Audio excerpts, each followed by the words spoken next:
There is lots happening this week on the political front around the globe. And joining us now is Lisa Daftari, our U.S. correspondent from the Foreign Desk in Los Angeles. Lisa, what's the response from the White House to Mark Carney winning the Liberal leadership race here in Canada and essentially becoming, in one sense, an unelected next Prime Minister of Canada?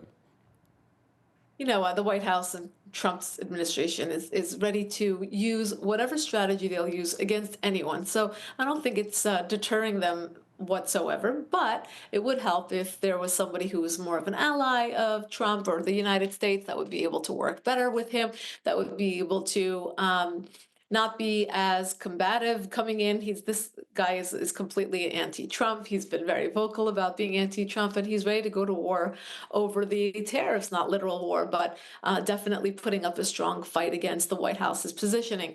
Trudeau was the guy we knew, and now this is the guy we don't know, but already coming in, somebody who obviously is opposed to Trump himself, as well as his policies. And I want to add, we talk about the policy of tariffs, but meant really hopefully in the long run to be more of a constructive approach to getting along with our neighbors, Canada and Mexico. And in the long run, there will be growing pains, and it seems like that's where we're at right now.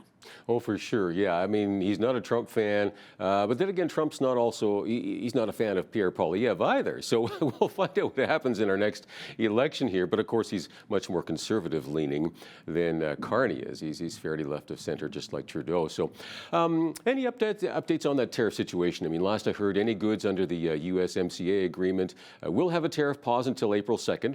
But the rest of the goods, the exports still being taxed, that's about 60% of them overall, I think. So, and Trump, of course, also being asked if he's worried about those tariffs causing a recession in the U.S.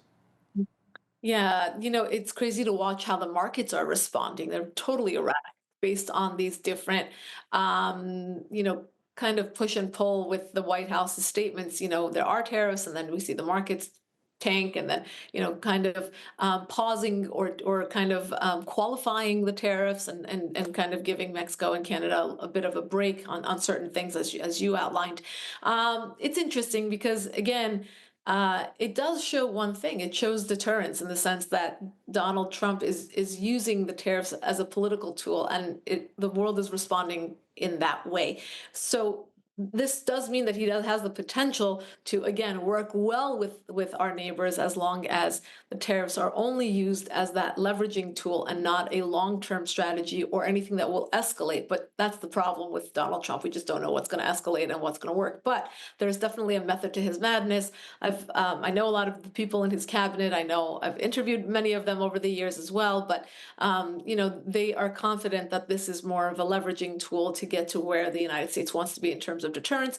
A lot of work to be done after the last administration in terms of building back the U.S. position, building back that deterrence, and dealing with our friends and enemies in very different ways that has been in the last 4 years. So this is just reestablishing the new sheriff in town, and unfortunately, the tariffs are part of that.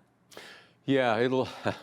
I mean, I'm hearing Trump and others in the administration saying countries like Mexico and Canada and others around the world need to show a little more respect for him. So that's a big thing, I think, for Trump. So I don't know, maybe we need to send him some great Canadian coffee or something. I don't know, but I would love some great Canadian coffee. Yeah. So if anybody wants to my way, I would love that too. But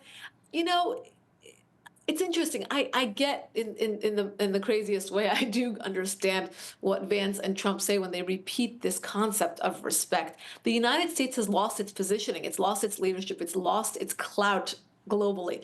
And while I wouldn't, demand respect, you have to show respect to get respect. And I think that there's a collaborative, way to do that politically.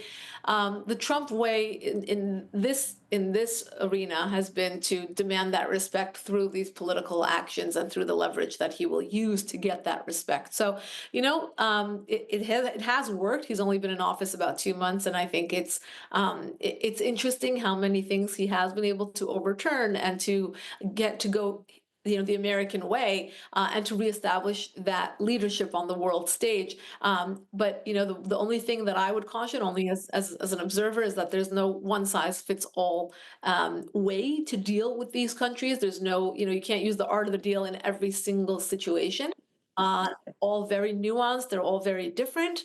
But I do think that he has very smart people surrounding him. He himself being, obviously the master negotiator. And I think there's others around him, generals and others who are well versed in defense and national security that can help him, and the economics, of course, and that could help really guide him to a place where we could use both, where we could demand that respect and, use political leverage to, reestablish that deterrence, but at the same time, use the facts that we have to gauge each situation with its nuances. Well, yeah, I think, when you look at leaders around the world, presidents, prime ministers, and so forth, there's lots of ego there, I think, in all of them. It kind of comes with the territory, right? So I think it would be great to see, kind of across the board, a little more humility, a little more respect both ways. And man, I'm hoping that'll happen, praying that'll happen. Now, the EU, the European Union, held an emergency summit this last week on defense spending in response to Trump telling them that, hey, you know what, you guys need to start growing up and defend yourselves and spend some money. So interesting, they are, looks like, going to up their defense spending budgets. And big picture, I think that's probably a good thing. We were just talking about, what Trump does and how it brings about positive results. And here's a great example of that. It's funny that they called an emergency meeting because this idea had been floated around when Trump was a candidate. And the Europeans knew that this is a position that Trump feels very strongly about. Even before Trump ran the first time, I remember him going on, Sunday morning news shows, in the 90s and the 2000s, and talking about how the United States has to demand that our global partners pull their share, that we're not overly paying to the UN and to NATO and to all the other acronymed organizations, that they're pulling their weight to in ratio to their ability to pay. And the Europeans knew that, if Trump is elected, this is what's going to happen. And the fact that they're calling an emergency session, it's, I think, more for the optics to say, oh my gosh, we're scrambling, but we're going to fill it out. We're going to figure it out. And they did, right? So look, this is all good. If everyone becomes stronger as a result of the United States' strength, it's wonderful, right? That's really what he's hoping for. Ronald Reagan did it before him, and now Trump doing it for the second time. Well, So so I that's think one thing. People know who's in charge. Trump's in charge, right? There's no doubt. So they need to pay attention to, when he makes these promises. Sometimes he follows through on them as well. So and you see that response again from countries in Europe. So there's also a pause been put on, of course, United States intelligence for Ukraine. But Trump's saying he's lifted most of that now, and he believes they're still going to sign that minerals deal with Zelensky and possibly even in a few days. So I don't know if we're going to see more of these same kind of fireworks this week, but any news on that? Yeah, it's interesting. Again, the way that he's able to hit the button and then hit pause and then, see things move the needle the way that he had hoped because of those measures. The Ukraine issue, and again, this is not to be pro-Russia or anti-Ukraine at all. We're just looking at the facts. What's the best way out of this for everyone involved? And the minerals deal actually does something twofold. And I was listening to Newt Gingrich on this, and he really opened up my eyes to the fact that the minerals deal not only creates a physical barrier, because now you have Russia minerals by the United States and then Ukraine, on this side. So you create this buffer. So there's like a physical defense there now, and the Russians will think twice when there's American forces on the ground. They're not boots on the ground. They are there for this deal only, and also it will, resolve the issue of the economic need for more aid and more resources and nation building and all of that. So it actually is a brilliant idea if it works out. So in theory, it is a brilliant idea. I think it solves a lot of issues in one strategic move. And the message to both the Russians and the Ukrainians is that we want to this war to end, A, and B, we want it to end as soon as possible with the least amount of damage to both sides. And look, we can't reverse what Russia has captured in Ukraine, and we don't want the Ukrainians to lose statehood, and we don't want World War III to break out. I think Trump was very clear about those bullet points, and that being the agenda. So here we are. We'll see how Zelensky behaves, how he reacts. Again, he went away from the White House being very apologetic about his behavior. I think the reaction back at home was, what the heck were you doing? You're on the global stage and acting like a child and not dressed appropriately and not showing respect to a world leader who is trying to help. And again, I'm not saying that what he was offered was the best. There's a different way to handle a diplomatic conversation when you are at that level of a meeting. Yeah, I think they all dropped the ball on that one. It was a little embarrassing to watch for sure. Try to explain this to my kids. These are the world leaders. Okay, we're dealing with here. Usually these conversations shouldn't happen in front of cameras. No, for sure. But Trump's brand is to show that. And for better or worse, we all saw it. Yeah, we did. All right. Any updates on the Middle East here? Syria, stuff happening there? Yeah, some serious clashes along the coastlands there. Basically, some leftover loyalists, I guess, from Assad, who's now, of course, in Russia, I guess, and the new Islamist rulers under Ahmed Shara. I think over 1,000 people killed, right? More than 1,000. I think we're looking at 1,200 to 1,300 casualties as of this morning, mostly civilians and mostly Christians and Alawites being a sect of Islam that Assad belonged to, actually. So these are the coastal enclaves inside Syria. It's crazy that the media has been so late to report on this. A lot of people have compared it to Gaza. Why doesn't this deserve that kind of global attention? But here we are. This is what the news picks and chooses. And if there's Israel's not the culprit or the Palestinians aren't the victims, then you don't hear about it. But there are 1,000 to 1,300 casualties, all of them being civilians, and many of them losing their lives solely because they are in these communities where they believe that they are Assad supporters. They just want to do away with this problem of having Assad, people who are loyal to Assad inside the country, and it is horrific.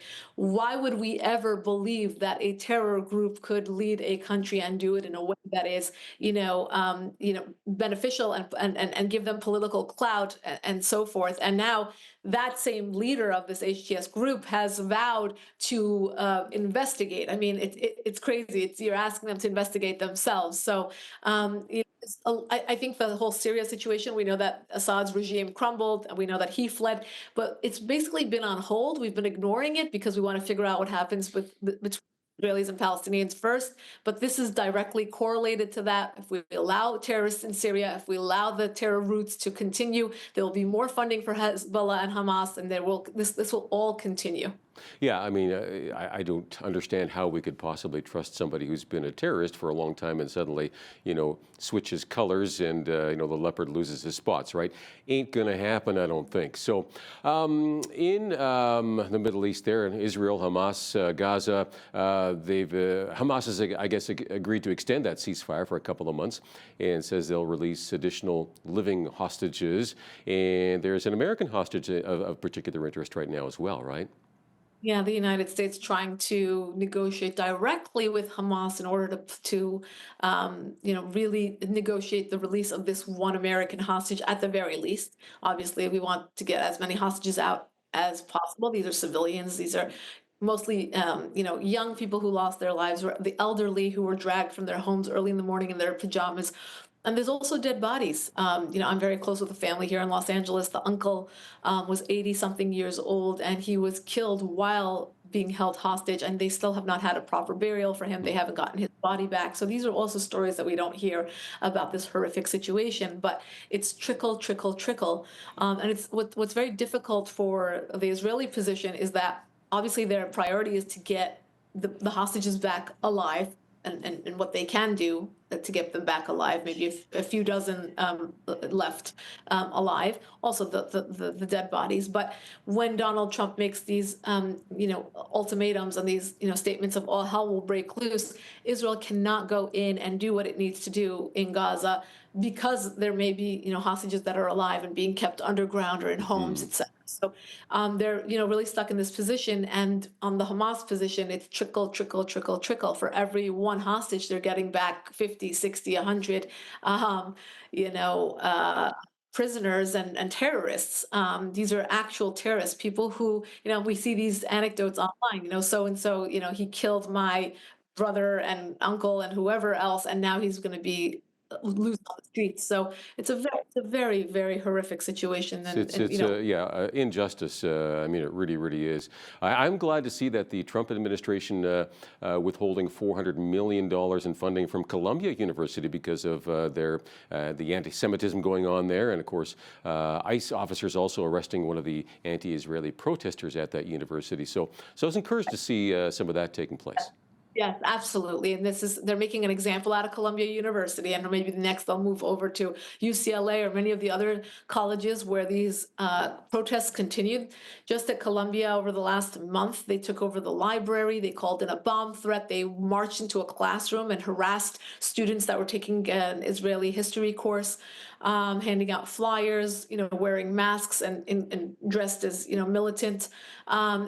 Horrific, horrific. They took over another building in the school where even the chancellor of the school couldn't get through, uh, and nothing has been done. I think, you know, they have intimidated, you know, so many of the teachers and who maybe they're useful idiots. I'm not saying that the teachers are innocent or they're just scared. They perhaps are on the sides of these students who are advocating for terrorism, who are advocating for the killing of Israelis. It's mind-boggling to watch an institution of this caliber, you know, espousing these viewpoints. And I'm very happy that Trump did this, both the deporting of the students and the money. Yeah, bring the hammer down as far as I'm concerned. I mean, this needs to stop.